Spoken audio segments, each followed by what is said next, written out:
Hello students, आज हम देखने वाले हैं कोलाइट का 6 नंबर का लेक्चर। और ये लास्ट लेक्चर है कोलाइट टॉपिक का। इसमें हम जो बात करने वाले हैं इस कोलाइट टॉपिक की सबसे ज़्यादा इम्पोर्टेंट बात करने वाले हैं। अभी तक आपने कोलाइट के बारे में क्या देख लिया, कोलाइट क्या होता है ये देख लिया, हेट्रोजीनियस मिक्सचर होता है ये देख लिया, कोलाइट में ट्रू सॉल्यूशन क्या होता है, ठीक, ट्रू सॉल्यूशन, सस्पेंशन, नीलांबन और कोलाइट, इन तीनों के बीच में डिफरेंस हो चुके थे। ठीक, नेक्स्ट आपने इसकी फॉर्मेशन की मेथड भी देख चुके हो आप। सोल की, मेनली हम सोल की बात कर रहे हैं, और सोल में आप लायोफिलिक लायोफोबिक देख चुके हो, मेथड हो चुकी हैं, प्यूरिफिकेशन की बात हो चुकी है, उसकी शुद्धिकरण की बात हो चुकी है, डायलिसिस में प्यूरिफिकेशन की मेथड आप देख चुके हो। इसके बाद उसकी प्रॉपर्टी आपने देख ली, हेट्रोजीनियस नेचर देख लिया, ऑप्टिकल प्रॉपर्टी देख ली, काइनेटिक प्रॉपर्टी देख ली, गतिक गुण देख लिए। इसके बाद आपने उसमें इलेक्ट्रोफोरेसिस भी देख लिया, उसके कलर की भी बात कर ली। ठीक, तो ये इसकी जो मेन प्रॉपर्टी थी वो आपने देख ली। इसके बाद नेक्स्ट हम जो बात कर रहे थे इसके स्टेबिलिटी की बात आपने कर ली, लायोफिलिक लायोफोबिक क्यों स्टेबल होते हैं ये आपने देख लिया। नेक्स्ट हमने बात कर ली काय की स्टेबिलिटी के बाद अगली जो बात करी हमने वो बात करी स्टेबिलिटी के बाद नेक्स्ट हम देख रहे थे उसके कोएगुलेशन की बात कर रहे थे, स्कंदन की बात कर रहे थे। तो स्कंदन में मैंने आपको प्रीवियस लेक्चर में हमने जो बात की थी वो क्या बात की थी कि उसकी 4 मेथड जो थी, एक तो बॉईल करना उसको, ठीक, बॉईल करने करके कर सकते हैं, अपोजिट सोल मिला के कर सकते हैं, कंटिन्यूअस डायलिसिस सतत अपोहन करके कर सकते हैं। इसके बाद अगली हमने बात की थी कि आप इलेक्ट्रोफोरेसिस कर दो, विद्युत कण संचरण कर दो, अपोजिट सोल है उनको मिला दो। और 5वीं मेथड जो मैंने आपको बताई थी जो सबसे ज़्यादा इंपॉर्टेंट थी वो थी एडिशन ऑफ इलेक्ट्रोलाइट, विद्युत अपघट्ट को मिलाने से। विद्युत अपघट्ट को मिलाने से कोलाइट का कैसे कोएगुलेशन होता है वो समझे आप। देखें कोएगुलेशन कैसे हो जाता है, इसमें ये इंपॉर्टेंट मेथड भी है और क्वेश्चन ज़्यादातर कोलाइट टॉपिक से जो क्वेश्चन आता है वो इसी से आता है, तो इसको आप ज़रा ध्यान से समझें। देखें इसमें क्या होता है, जैसे मान लो मेरे पास एक नेगेटिव कोलाइट है, इस नेगेटिव कोलाइट जो रहेगा इस नेगेटिव कोलाइट का कोएगुलेशन करूंगा मैं किसी भी काय से। अब ये कोएगुलेट किससे होगा, इसका न्यूट्रलाइजेशन किससे होगा, पॉजिटिव चार्ज से। तो पॉजिटिव चार्ज में मैं क्या कर सकता हूँ, इसमें कोई भी मैं पॉजिटिव आयन मिलाऊंगा, जैसे Na+। अब Na+ मिलाऊंगा तो ये Na और ये इनके बीच में कौन सी रिएक्शन होगी, ये एक दूसरे को क्या कर देंगे, न्यूट्रलाइज कर देते हैं। ठीक, तो क्या हो जाता है इलेक्ट्रोलाइट मिलाने से। इलेक्ट्रोलाइट का मतलब क्या होता है, इलेक्ट्रोलाइट या विद्युत अपघट्ट का मतलब होता है पॉजिटिवली चार्ज या नेगेटिव चार्ज। तो इसमें हम क्या करते हैं, कोई भी इलेक्ट्रोलाइट मिलाते हैं तो क्या करता है, न्यूट्रलाइजेशन रिएक्शन होती है between colloid particle and electrolyte particle, या कोलाइट चार्ज और इलेक्ट्रोलाइट चार्ज के बीच में। तो ये अपोजिट पोल अपोजिट वाले होना चाहिए। अगर ये नेगेटिव है तो हम कौन सा इलेक्ट्रोलाइट मिलाएंगे, इसमें पॉजिटिव वाला। तो ये क्या कर देगा, इसके चार्ज को न्यूट्रलाइज कर देगा, और ये चार्ज जैसे ही न्यूट्रलाइज होगा तो ये क्या हो जाएगा, ग्रेविटी के प्रेजेंस में नीचे बैठ जाएगा। तो इसकी सॉलिड स्टेट अलग और लिक्विड स्टेट अलग, तो ये क्या हो जाएगा, कोएगुलेट हो जाएगा। तो एडिशन ऑफ इलेक्ट्रोलाइट से कैसे कोएगुलेट होता है, बात समझ में आ गई। ठीक, अब इसी में क्या है, इसी में होता है कोएगुलेट, एक हार्डी-सूजल का रूल होता है। तो आप चाहें तो एडिंग डाल सकते हैं,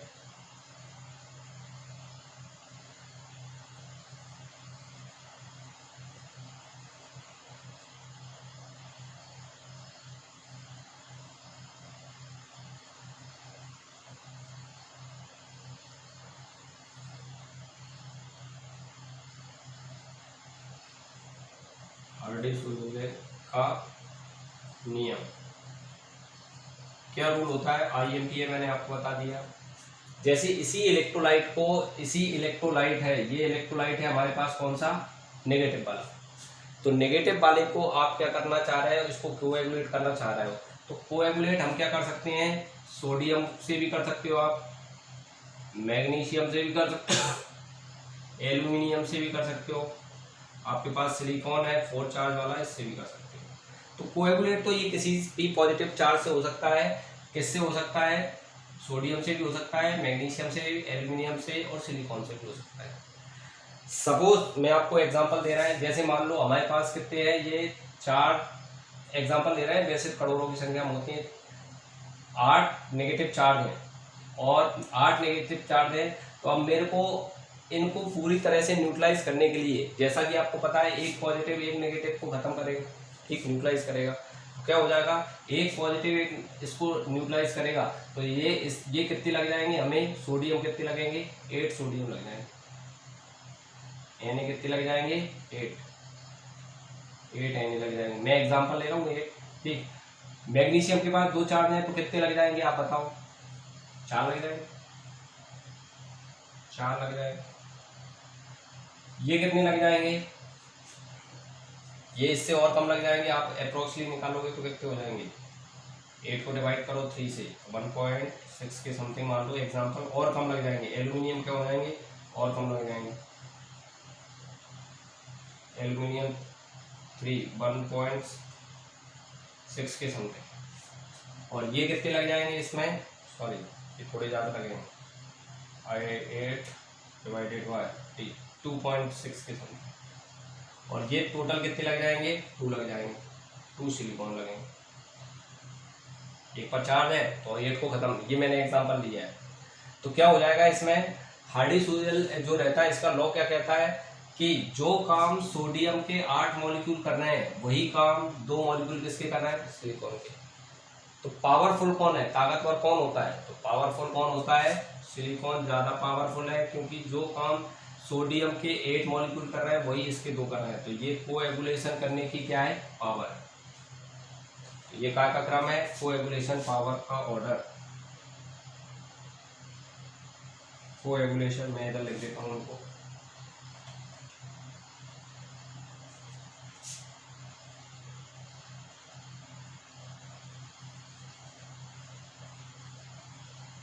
कोएगुलेशन पावर, स्कंदन क्षमता का क्रम, कोएगुलेशन पावर का ऑर्डर, ये सबसे ज्यादा इंपॉर्टेंट है। कोएगुलेशन पावर किसकी ज्यादा होती है, किसी भी कोलाइड को नेगेटिव है तो उसको पॉजिटिव से हम वो करेंगे तो सबसे ज्यादा पावर किसकी होती है, ये किसकी होगी, सिलिकॉन की ज्यादा होगी पावर, ठीक। तो जितने ज्यादा, यही हार्डी-सूजल का लॉ होता है, किसी भी इलेक्ट्रोलाइट की कोएगुलेट करने की पावर, कोएगुलेशन आप लिखना चाहें तो coagulation power of electrolytes, coagulation power of electrolyte is directly proportional to the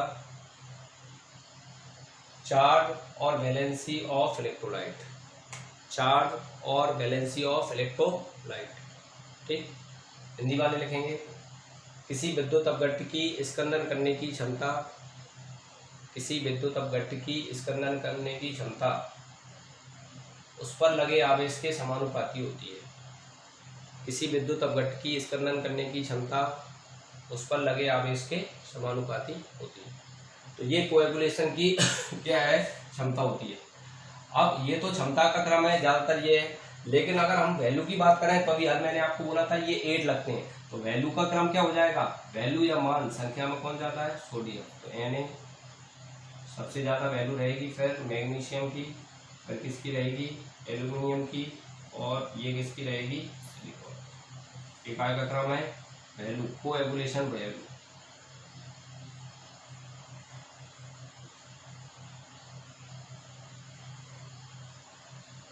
coagulation value,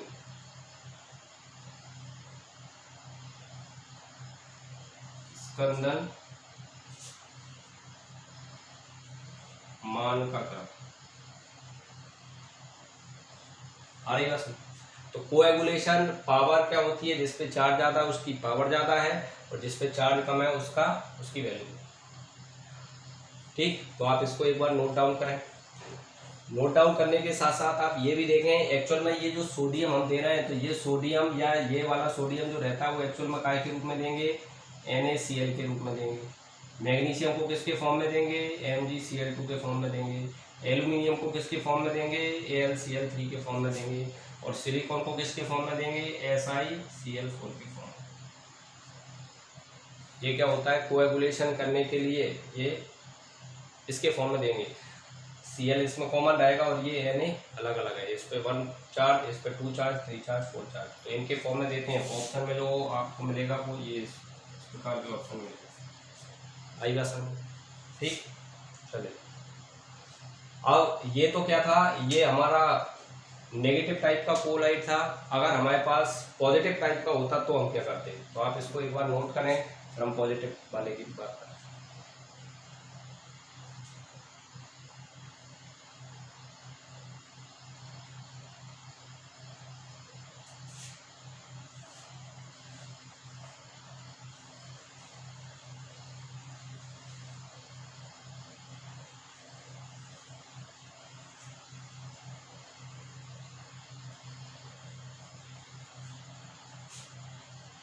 अब इसमें हम देख रहे हैं, जैसे फॉर एग्जांपल के तौर पे हमारे पास सपोज कोई पॉजिटिव है, तो पॉजिटिव वाला सोल जो रहेगा उसको कोएगुलेट करने के लिए क्या चाहिए, नेगेटिव चाहिए। नेगेटिव रूल वही है कि कोएगुलेशन करने की पावर उसके चार्ज के डायरेक्टली प्रोपोर्शनल है।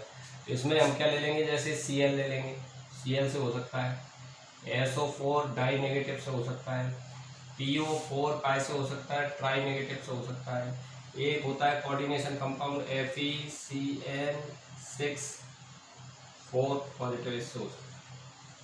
ये काय का क्रम है, पावर का क्रम। जितने ज़्यादा चार्ज है उसके कोएगुलेट करने की पावर उतनी ही क्या होगी, ज़्यादा होगी। अब ये काय का क्रम है, क्षमता का क्रम, क्षमता का क्रम,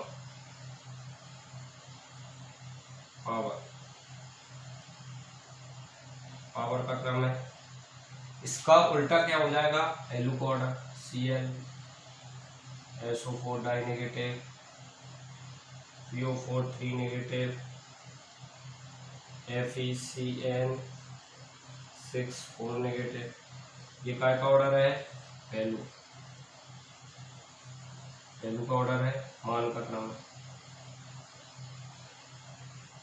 अरे बस, अब इनको भी आप किसके फॉर्म में दे सकते हो, इसमें पॉजिटिव कॉमन ले सकते हैं, हम NaCl ले सकते हैं, इधर Na2SO4 ले सकते हैं, इधर Na3PO4 लेंगे।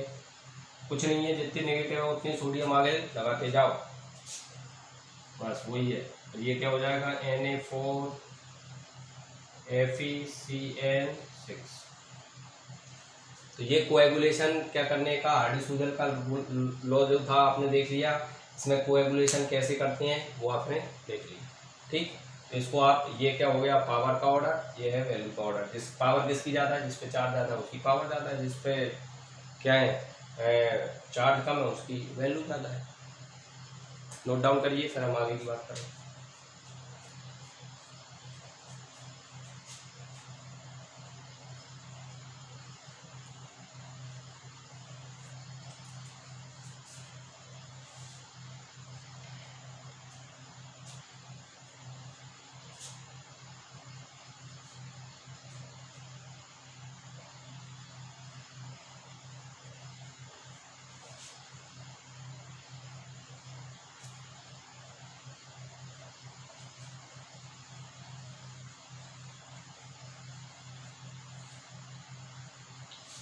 तो नेक्स्ट, अब हमने क्या देख लिया, कोलाइड के बारे में सारी चीज़ें देख ली, इसका कोएगुलेशन कर लिया। अब कोएगुलेशन हम कर रहे थे, इसका स्कंदन कोएगुलेशन या फेकुलेशन भी कहते हैं, इसे अपक्षेपण या स्कंदन कहते हैं, ये तो हमने कर लिया। लेकिन अगर हम इसको बचाना चाहें, कैसे बचता है ये, अब हम उसकी बात कर रहे हैं। तो इसमें हम देख रहे हैं थोड़े प्रोटेक्टिंग कोलाइड की बात करेंगे, इसके रक्षी कोलाइड की बात करेंगे।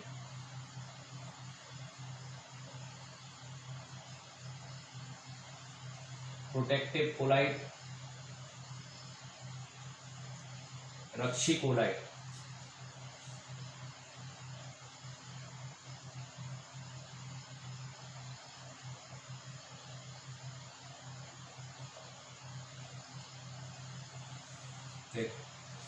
प्रोटेक्टिव कोलाइड या रक्षी कोलाइड क्या होती हैं, ये होती हैं लायोफिलिक कोलाइड, ठीक। तो पहले तो आप एग्जांपल देखें, तो मैं आपको एक्सप्लेन करूंगा।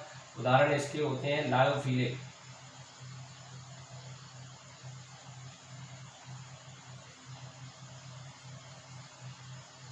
लायोफिलिक कोलाइड, द्रव स्नेही, द्रव स्नेही कोलाइड जो रहते हैं वो प्रोटेक्टिव कोलाइड का कार्य करते हैं। द्रव स्नेही कोलाइड काय का काम करते हैं, ये काम करते हैं रक्षी कोलाइट का काम करते हैं। कैसे काम करते हैं जरा समझ लो। ये करते हैं, जैसे हमने अभी बोला था कि इसमें हम क्या मिलाते हैं, कोई भी इलेक्ट्रोलाइट मिलाते हैं, नेगेटिव वाला कोलाइट जो है इसमें क्या मिलाते हैं, नेगेटिव टाइप का कोलाइड है, इसमें आपने कोई भी क्या मिला दिया, इलेक्ट्रोलाइट मिला दिया, मान लो Na मिला दिया। अब Na मिला देते हैं तो क्या हो जाता है, Na मिलाने के कारण ये क्या हो जाता है, इसका पॉजिटिव और इसके नेगेटिव के बीच में क्या हो जाता है, न्यूट्रलाइजेशन हो जाता है, उदासीनीकरण हो जाता है। ये एक दूसरे को क्या कर देते हैं, उदासीन करते हैं, न्यूट्रलाइज कर देते हैं, और न्यूट्रलाइज करने के कारण ये क्या हो जाता है, कोएगुलेशन हो जाता है, सॉलिड स्टेट और लिक्विड स्टेट क्या हो जाती है, इनकी सेपरेट हो जाती है। लेकिन हम इनको बचाना चाह रहे हैं, तो हमने बोला है कि लायोफिलिक जो रहते हैं, द्रव स्नेही वाले जो रहते हैं, द्रव स्नेही मतलब स्टार्च हो गया, गम हो गया, ठीक, ग्लाइकोजन हो गया, रबर हो गया, ये क्या करते हैं, इसको रक्षी कोलाइट का कार्य करते हैं, ठीक। ये काय का काम करते हैं, प्रोटेक्टिव कोलाइट का काम करते हैं। कैसे, जैसे हमने रक्षी कोलाइट इसमें मिलाएंगे तो ये क्या करेगा, इसके चारों ओर क्या कर लेगा, एक लेयर बना लेगा, और लेयर बना लेगा तो क्या हो जाएगा, इनके बीच में क्या होती है, जो न्यूट्रलाइजेशन की रिएक्शन रहती है वो क्या हो जाएगी, रुक जाएगी। इनके बीच में जो उदासीनीकरण की क्रिया होती है वो क्या हो जाएगी, रुक जाएगी। तो रक्षी कोलाइट जो रहते हैं वो क्या काम करते हैं, प्रोटेक्टिव कोलाइट का काम करते हैं, ठीक। रक्षी कोलाइट जो है वो काय का काम करते हैं, प्रोटेक्शन का काम करते हैं, ठीक। उसको क्या करने का काम करते हैं, बचाने का कार्य करते हैं। कैसे बचाने का काम करते हैं, क्योंकि वो इन दोनों के बीच में होने वाली न्यूट्रलाइजेशन की रिएक्शन को, उदासीनीकरण की क्रिया को क्या कर देते हैं, रोक देते हैं।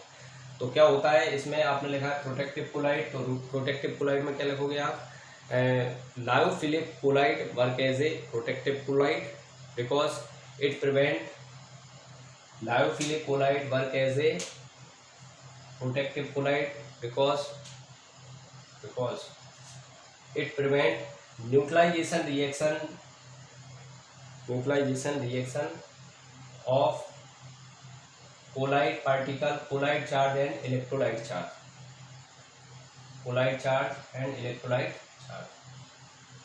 हिंदी में क्या लिखेंगे, द्रव स्नेही वाले कोलाइड रक्षी कोलाइड का कार्य करते हैं, द्रव स्नेही वाले कोलाइड रक्षी कोलाइड का कार्य करते हैं, क्योंकि यह कोलाइड और विद्युत अपघट्य के बीच में होने वाली, यह कोलाइड तथा विद्युत अपघट्य के बीच में होने वाली स्कंदन की क्रिया को रोक देते हैं, अब ये जो प्रोटेक्टिव कोलाइड हैं, अगली हम बात करें, ये जो प्रोटेक्टिव कोलाइड होती हैं तो ये कितने ज़्यादा प्रोटेक्टिव हैं, ये पता करने के लिए क्या करते हैं, एक गोल्ड नंबर जो रहता है उसकी बात करते हैं। तो अगली हेडिंग डालेंगे अपन, पावर ऑफ प्रोटेक्टिव कोलाइड काय की सहायता से मेजर करेंगे, गोल्ड नंबर की सहायता से। तो आप नीचे नोट करके लिखना है, measurement of power of protective colloid, measurement of power of protective colloid, Hindi में रक्षी कोलाइड की रक्षण क्षमता ज्ञात करना, रक्षी कोलाइड की रक्षण क्षमता ज्ञात करना। और ये हम ज्ञात करते हैं कैसे, गोल्ड नंबर से, स्वर्ण संख्या से, गोल्ड नंबर।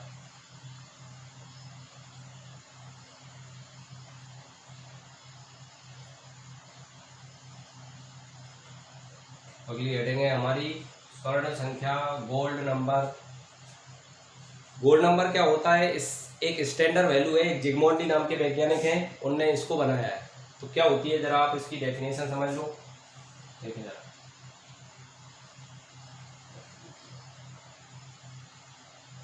ये एक स्टैंडर्ड वैल्यू होती है, मान लो मेरे पास ये क्या है, ये नेगेटिव टाइप का कोलाइड है,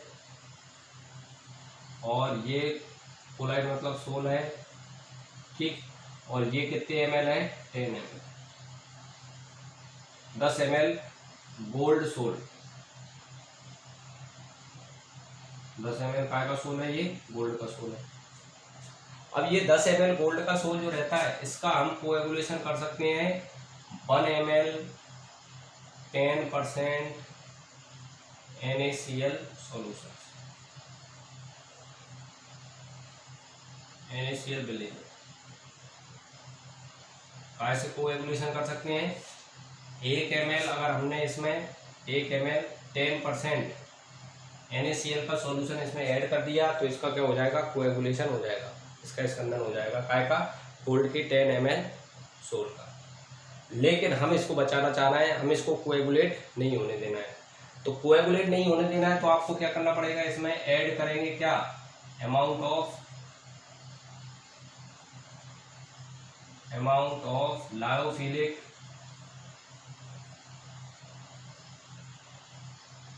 ऑफ लायोफिलिक कोलाइड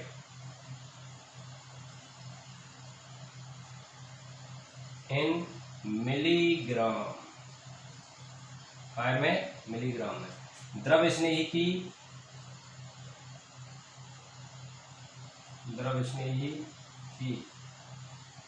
मिलीग्राम में मात्रा।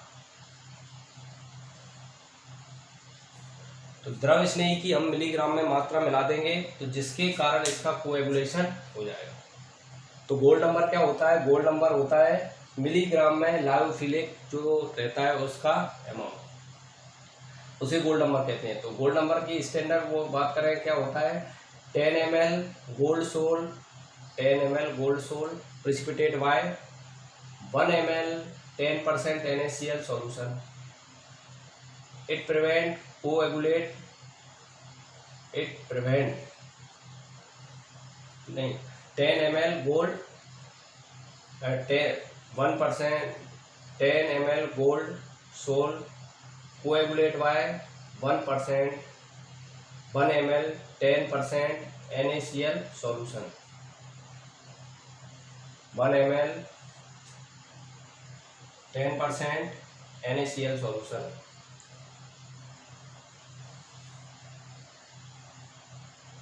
Amount of lyophilic colloid in milligram, amount of lyophilic colloid in milligram which is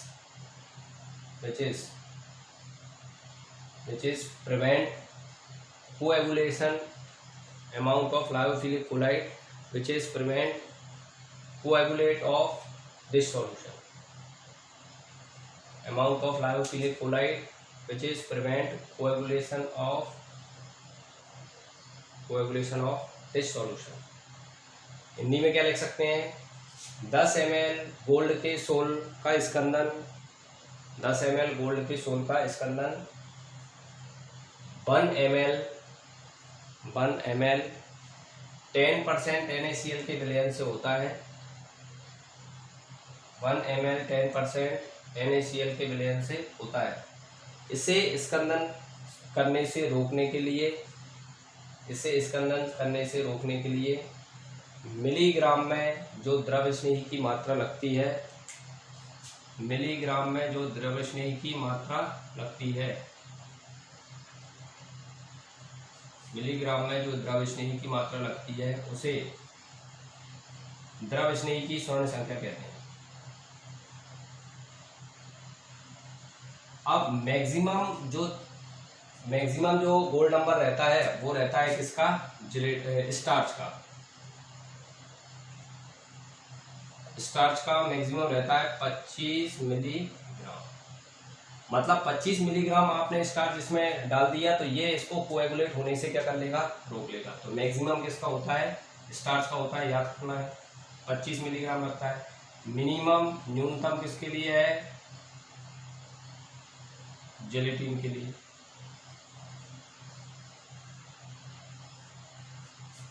gelatin के लिए कितना होता है ये, जेलेटिन के लिए होता है मान लो 0.005 से लेकर 0.001 मिलीग्राम। जेलेटिन के लिए ये मिनिमम होता है और स्टार्च के लिए गोल्ड नंबर का मान सबसे ज़्यादा होता है। तो क्या होता है, स्टार्च का गोल्ड नंबर सबसे ज़्यादा है। क्वेश्चन यही आता है, ये तो कोई क्वेश्चन आता नहीं कि डेफिनेशन लिखो, तो डेफिनेशन तो मैंने आपको एक्सप्लेन कर दिया, आपको रटना भी नहीं है, बस आपको एक्सप्लेन समझना है बस, और कुछ नहीं।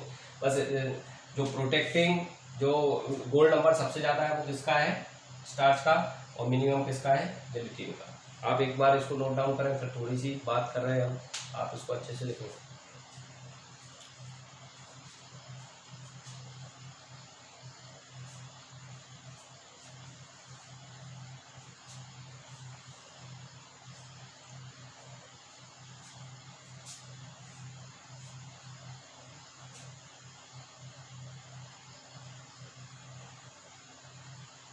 चलिए, तो ये हमने क्या देख लिया। अब इसमें एक बात और बताना है, स्टार्च का गोल्ड नंबर ज़्यादा होता है, स्टार्च का गोल्ड नंबर क्या है, ज़्यादा है, और स्टार्च जिलेटिन का गोल्ड नंबर क्या है, कम है। तो जो काम 25 मिलीग्राम कौन कर रहा है, स्टार्च कर रहा है, वही काम 0.005 मिलीग्राम कौन कर रहा है, जिलेटिन। तो इनमें ताकतवर कौन है, ताकतवर कौन है, ये, क्योंकि ये कम वैल्यू होते हुए भी वही का वही काम कर रहा है। तो पावर कौन किसकी ज़्यादा होती है, इसकी होती है। तो अगर कोई पावर पूछे कि प्रोटेक्टिंग पावर किसकी ज़्यादा है, तो क्या हो जाता है, प्रोटेक्टिंग पावर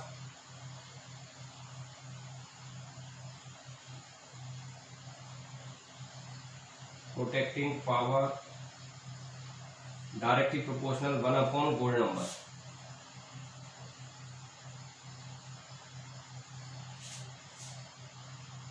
रक्षण क्षमता,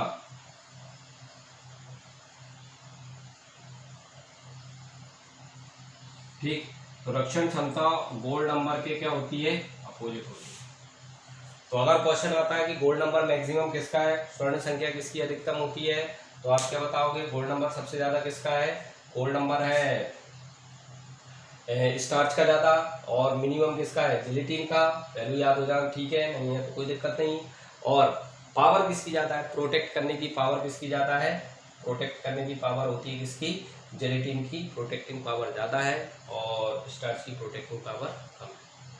तो ये इम्पोर्टेंट था, ये चैप्टर का सबसे ज़्यादा हार्डी सूजल जो लॉ पढ़ा आपने, वो कैसे कोएगुलेशन करते हैं हम, कोएगुलेट करने की जो पावर रहती है वो क्या होती है, ये हमने बात कर ली, ठीक।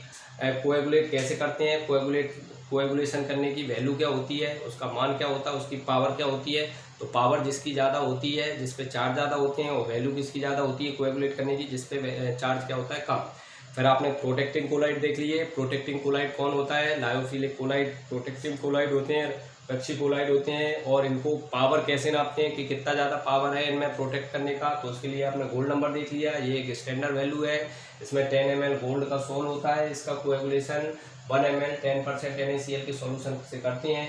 लेकिन बचाने के लिए, इसको कोएगुलेट होने से रोकने के लिए लायोफिलिक की मिलीग्राम में अमाउंट मिलाते हैं, जो मैक्सिमम किसके लिए है, स्टार्च के लिए, मिनिमम किसके लिए है, जिलेटिन के लिए। और ये गोल्ड नंबर जो रहता है उसका उल्टा होता है, प्रोटेक्टिंग पावर होता है। तो ये कोलाइड जो टॉपिक था वो हमारा क्या हो गया है, समाप्त हो गया है, ठीक।